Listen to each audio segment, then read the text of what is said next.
నేను మాటిస్తే తప్పేదే లేదు. నేను అంతే ఆంటీ. చిన్నకి మాటిచ్చాను, నేను చేస్తే కాపురం నీతోనే చేస్తాను అని.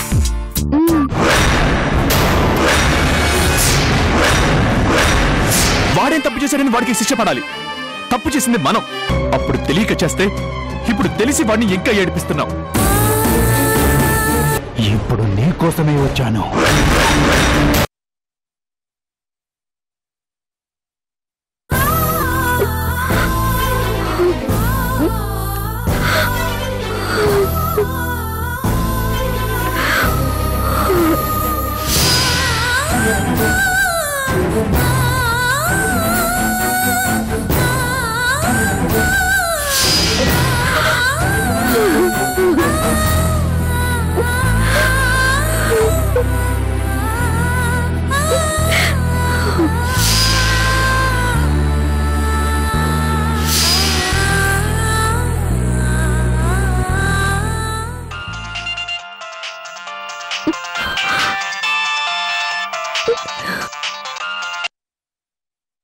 హలో అమ్మ వసు, చెప్పండి క్రిష్.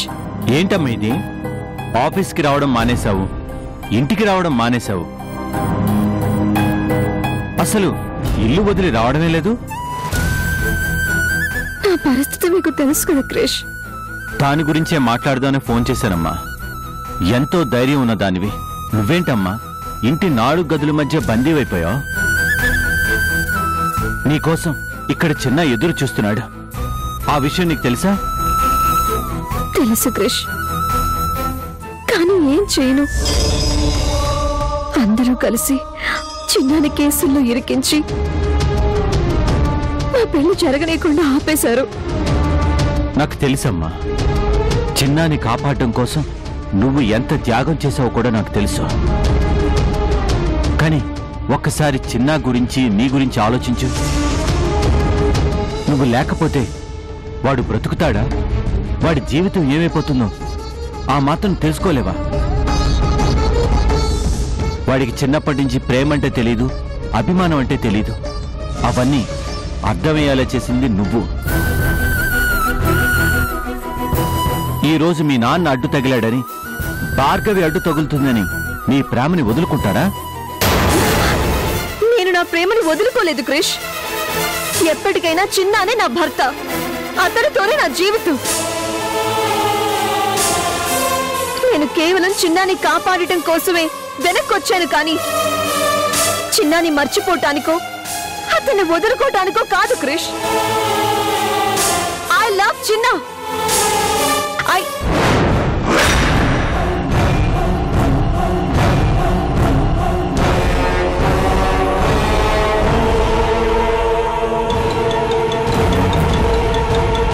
ఎవరు ఫోన్లో? నాకు బాగా కావలసిన వాళ్ళు. ఆ చిన్నగడేనా?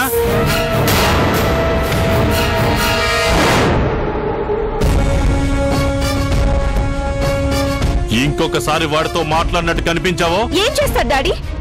చంపేస్తారా? చంపేయండి. మీరు చంపినా నా ఆత్మ కూడా చిన్న ఐ లవ్ యు అని అరుస్తూనే ఉంటుంది. నన్ను బ్లాక్మెయిల్ చేసి నన్ను చిన్న నుంచి దూరం చేయగలిగారు, కానీ నా ప్రేమను మాత్రం దూరం చేయలేకపోయారు మీరు. నన్ను రెచ్చగొట్టద్దు వసో. ఆ చిన్నగాడి ప్రాణం తీసైనా నీకు ధీరజ్కి పెళ్లి జరిపిస్తాను. అది మీ వల్ల కాదు డాడీ. ఒకవేళ మీరు చిన్నాని చంపినా అతని మీద నేను పెంచుకున్న ప్రేమను మాత్రం మీరు చంపలేరు. చిన్న లేని మరుక్షణంలో నేను చచ్చిపోతాను. నా శవాన్ని తీసుకువెళ్ళి పెళ్లి మండపంలో కూర్చోబెట్టి దానికి కట్టించండి తాళి. You bloody! కొట్టండి డాడీ. చావుకే సిద్ధపడ్డదాన్ని మీరు కొడితే పడలేనా? కమ్ ఆన్, హిట్ మీ.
ఎంతకాలం నా భర్తని నీ కొంగుకు చుట్టుకొని తిరుగుతావు?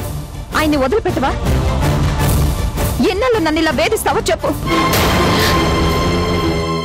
నేనెవరిని వేధించడం లేదు.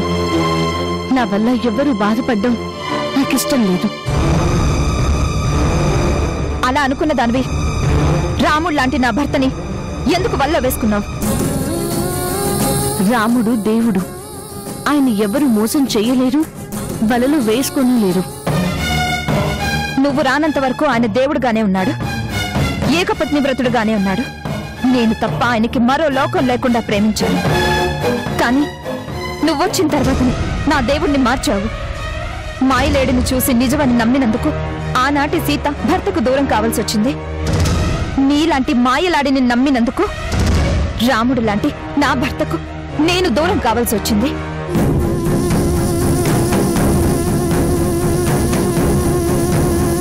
నువ్వు భర్తకి దూరమై పసిబిడ్డతో కష్టాలు పడ్డం చూసి జాలి పడ్డాను. ఆ జాలే ఇప్పుడు నా కొంప ముంచింది. క్రూర మృగాల మీద జాలి పడ్డం ఎంత తప్పు, నీలాంటి వాళ్ళని చూసి అయ్యో పాపం అనడం అంతే తప్పు. ఎంతో హాయిగా సాగిపోయే నా కుటుంబాన్ని చిన్నాభిన్నం చేశావు. చివరికి నా భర్త నా మీదే చేసుకునే పరిస్థితికి తీసుకొచ్చావు. రాముడు లాంటి నా భర్తని రాక్షసుణ్ణి చేశావు. ఇంకా ఏం చేస్తావు? నీ టార్గెట్ ఏంటి? నా కాపురం ఎలాగో కూలిపోయింది. చివరికి నా ప్రాణాలు పోతే గాని నీకు ప్రశాంతంగా ఉండదా? నా భర్తని నలుగురిలో నవ్వులు పాలు చేయకుండా ఏకపత్ని వ్రతుడిగా ఉంచాలని నీకు అనిపించట్లేదా? అసలు నీలాంటి వాళ్ళు ఇలా గుళ్ళు గోపురాలు తిరగకూడదు. ఇది పవిత్రమైన స్థలం. నాలాగా దగా పడిన వాళ్ళు వచ్చి ఆ దేవుడి దగ్గర మొరపెట్టుకోవాలి గాని నీలాగా దగా చేసిన వాళ్ళకి ఇక్కడికి రావాల్సిన అవసరం లేదు. నిజమే అమృత, నేను దగా కోరి మనిషిని. మీరు నన్ను ఎన్నన్నా పడతాను. ఎందుకంటే ఈ ప్రపంచంలో నా వల్ల ఎవరికైనా బాధ కలిగింది అంటే అది నీకొక్కదానికే. అందుకే నీకు తిట్టే హక్కు ఉంది. అంటే తెలిసే ఈ పాపం చేస్తున్నావా? అవును. ఎందుకంటే ఎందుకు? నేను దురదృష్టవంతురాలిని కాబట్టి.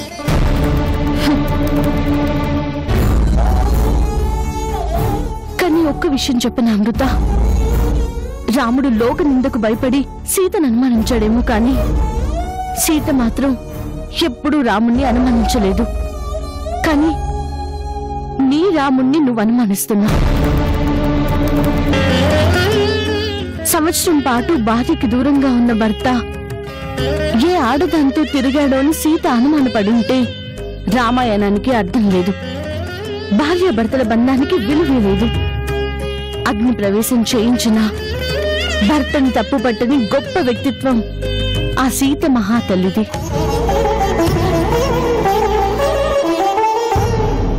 నా భర్త ఏ కారణం లేకుండా ఏ పని చేయడని నమ్మకంతో సీత రాముని ప్రేమించింది. సీతాదేవి మనసులో రవ్వంతైనా భర్త మీద ద్వేషం చూపించలేదు. దాన్ని ఆదర్శంగా తీసుకుని నీ భర్తని ఈ రాముడిలా అభిమానించడం అలవాటు చేసుకో. అంతేగాని సత్యభామలా భర్త బరువుని తూకంలో వేసి నవ్వులు పాల్చేసే ప్రయత్నం చేయకు.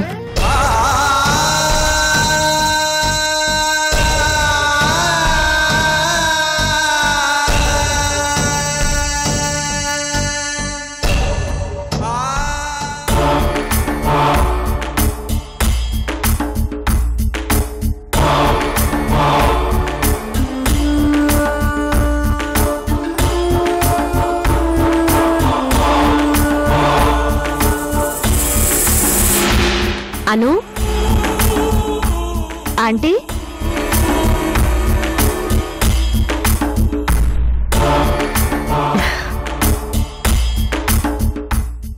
రండి కూర్చోండి.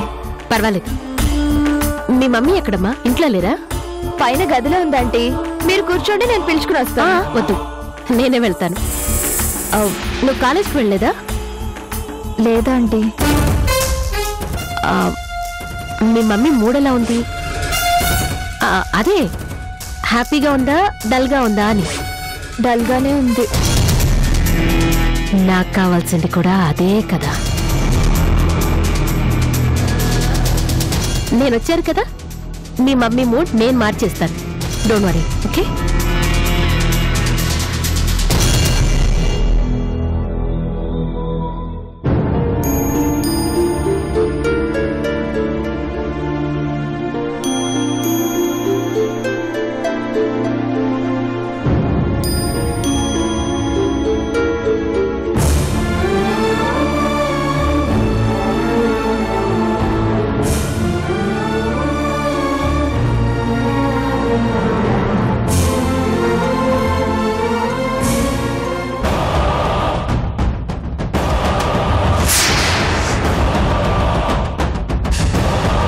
హాయ్ అమృత.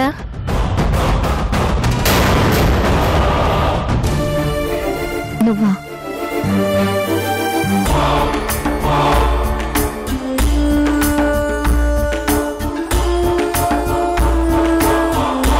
అమృత, ఏంటి చాలా డల్గా ఉన్నావు? నా జీవితానికి డల్నెస్ కాకపోతే హ్యాపీనెస్ ఎలా ఉంటుంది? మళ్ళీ ఏమైంది? కొత్తగా కావడానికి ఏం లేదు. ఉన్న సమస్యలతోనే సతమతమవుతున్నాను. ఏమంటూ ఆ కరుణ నా జీవితంలో కడుగు పెట్టిందో ఆ క్షణం నుంచి నా లైఫ్లో ఆనందం అనేది లేకుండా పోయింది. అందుకని దిగులు పడి ఏడుస్తూ కూర్చుంటావా? అలా అంటే నువ్వే ఓడిపోయినట్లు అమృత. మీ ఆయనకి చురుకు తగిలేలాగా మాట్లాడమని చెప్పాను. ఇలా చేస్తే నేను వదిలేస్తానని భయపెట్టమని చెప్పాను కదా. అన్నాను భార్గవి, ఏమేమనాలో అన్నీ అన్నాను. నీకంత సరదాగా ఉంటే ఆ కరుణనే తెచ్చి ఇంట్లో పెట్టుకోండని కూడా చెప్పాను. ఇక అంతకంటే ఏమంటాను? దానికి మీ ఆయన రియాక్షన్ ఏంటి? ఏమంటారు? చాలా కేర్లెస్ గా ఉన్నారు. అసలు నా మాటలకి విలువిస్తున్నట్టుగానే, నాతో మాట్లాడటం ఇష్టం ఉన్నట్టుగానే ఆయన కనిపించట్లేదు. నువ్వంతకి తెగించి మాట్లాడినా మీ ఆయన రియాక్ట్ కాలేదు అంటే నువ్వు చాలా జాగ్రత్తగా ఆలోచించాలి అమృత. ఎందుకంటే నువ్వలా అనడం ఆయనకి సంతోషంగా ఉన్నట్టుంది. నిజంగా నువ్వు తప్పుకుంటే ఆయనకి నచ్చిన ఆ కరుణనే ఇంట్లో తెచ్చిపెట్టుకుంటాడు.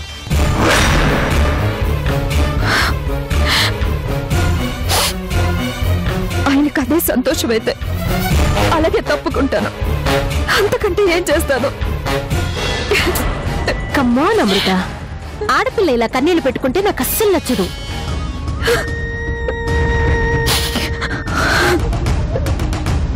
మీ ఆయనకి ఇష్టమని నువ్వు అడ్డు తప్పుకుంటే ఎలా?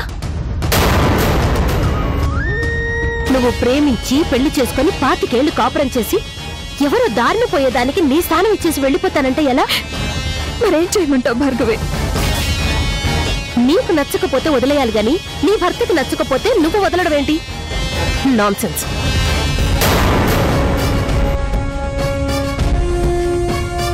నువ్వు నిజంగా నీ భర్త నుంచి విడిపోయినా ఆయన సుఖంగా ఉంటే నీ కొరిగేదేంటి? నువ్వు చక్కగా కట్టుకున్న గోటిలో ఆ కరుణొచ్చి కాపురం చేస్తుందా? అలా ఎలా వదిలేస్తావు? నాకేం చేయాలో పాల్పడడం లేదు. జీవితంలో ఎప్పుడు ఆయన మాటకి ఎదురు చెప్పని నేను మొట్టమొదటిసారి చాలా గొడవ పడ్డాను. సూసైడ్ దాకా వెళ్ళాను. అయినా ఆయనకి నా మీద ప్రేమ లేదు, కనీసం జాలి కూడా లేదు. అందుకే అలాంటి వాళ్ళని దారికి తీసుకురావాలి అంటే నా దగ్గర ఒక మంత్రం ఉంది, అది ప్రయోగిద్దాం. ఏంటది? విమెన్ ప్రొటెక్షన్ సెల్ కి కంప్లైంట్ ఇద్దాం. పోలీస్ కంప్లైంటా? వద్దు భార్గవి, ఆయన పరువు పోతుంది. నీ కాపురమే పోతూ ఉంటే నువ్వు మీ ఆయన పరువు గురించి ఆలోచిస్తున్నావా? ఎంత అమాయకురాలు అమృత. నువ్వింత సెంటిమెంటల్ గా ఆలోచిస్తావు కాబట్టే ఆయన అంతలా రెచ్చిపోతున్నాడు. నువ్వు ఊరుకున్నా నేను ఊరుకోను అమృత. నీ జీవితం నాశనం కానివ్వను. ఆఫ్టర్ ఆల్ ఆ కరుణ వల్ల నీ కాపురం కూలిపోవాలా? దాని సంగతి, నీ భర్త సంగతి నేను తేలుస్తాను. ఉండు. వద్దు భార్గవి, నా మాట విను ప్లీజ్. నువ్వే నా మాట విను, కాసేపు మాట్లాడుకో.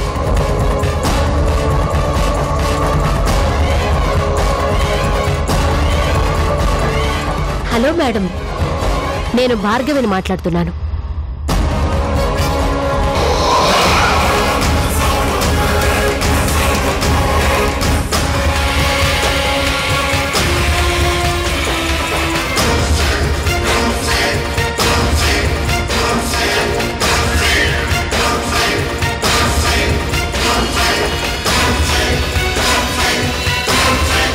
Okay, thank you.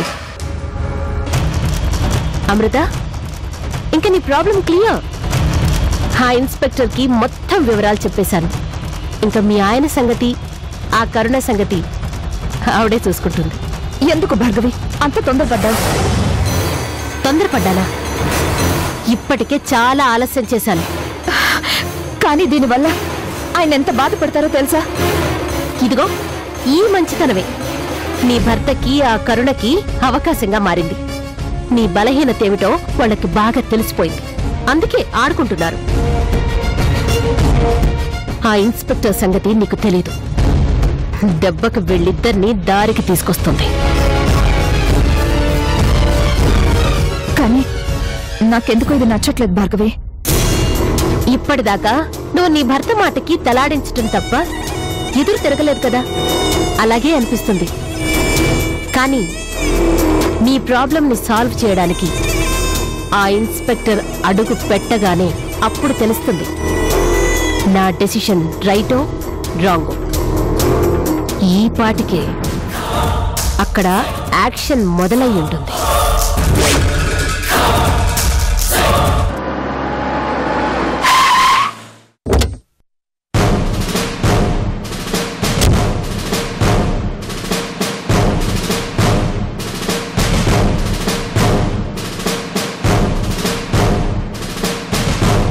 ఇక్కడ రాజా గారు ఎవరు? మీరు? Inspector of police, women protection cell నుంచి వచ్చాను. రాజా గారిని కలవాలి.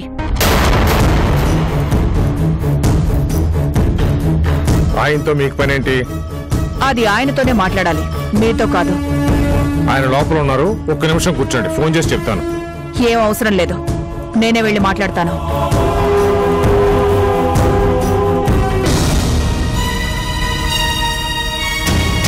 మిస్టర్ రాజా,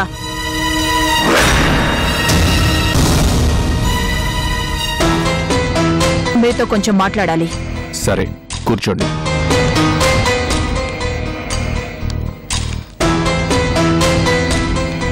చెప్పండి, ఏంటిలా వచ్చారు? ఏదైనా అఫీషియల్ వర్క్? అవును, మీ మీద కంప్లైంట్ వచ్చింది. నా మీదనా? ఎస్, మీరు మీ భార్యని మానసికంగా వేధిస్తూ హింసిస్తున్నారని ఉమెన్ ప్రొటెక్షన్ సెల్ నుంచి కంప్లైంట్ వచ్చింది. నాన్సెన్స్. ఎవరు కంప్లైంట్ ఇచ్చారు? మీ భార్యే.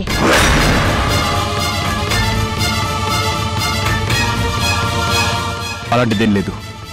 కావాలంటే నేను మా మిస్సెస్తో మాట్లాడతాను. అంటే కేసు వాపస్ తీసుకోమని కొడతారా? ఇన్స్పెక్టర్, మీరేం మాట్లాడుతున్నారో మీకు తెలుస్తుందా? నేను మావిడిని కొట్టడం ఏంటి? ఓ, మీరు మాటలతో హింసిస్తారు గాని కొట్టే టైపు కాదు కదా. మిమ్మల్ని మీరున్న ఈ ఆఫీస్ హంగామా చూస్తుంటే మంచి పొజిషన్లోనే ఉన్నారు. మీరు ఇలాంటి పనులు చేయడం ఏంటండి? మీకు తప్పుగా అనిపించడం లేదా? పైగా ఈ వయసులో మీరు మరో ఆడదాంతో ఇల్లీగల్ కాంటాక్ట్స్ పెట్టుకోవడం మీకు షేమ్గా అనిపించడం లేదా రాజా గారు? మేడం, మీకు ఎవరో రాంగ్ ఇన్ఫర్మేషన్ ఇచ్చారు. మీరు అనుకుంటున్నట్లు నేను అలాంటి మనిషిని కాదు. అయితే మీకు ఆ కరుణకి మధ్య ఉన్న రిలేషన్ ఏంటి? ఇంత పెద్ద పొజిషన్లో ఉండి మీరు ఇలాంటి పనులు చేయడానికి మనసెలా వచ్చింది? మీ మంచి కోసమే చెప్తున్నాను రాజా గారు. వెంటనే ఆవిడతో మీకున్న కాంటాక్ట్స్ ని వదిలేయండి. లేదు ఇన్స్పెక్టర్, నేను... ప్లీజ్ స్టాప్ ఇట్ రాజా గారు. జనరల్ గా ఇటువంటి మ్యాటర్స్ ఉంటే స్టేషన్ కి పిలిపించి సెటిల్ చేస్తాం. మీరు సొసైటీలో పెద్ద మనుషులని, మీకు స్టేటస్ ఉందని నేనే ఇంత దూరం వచ్చాను. జాగ్రత్త.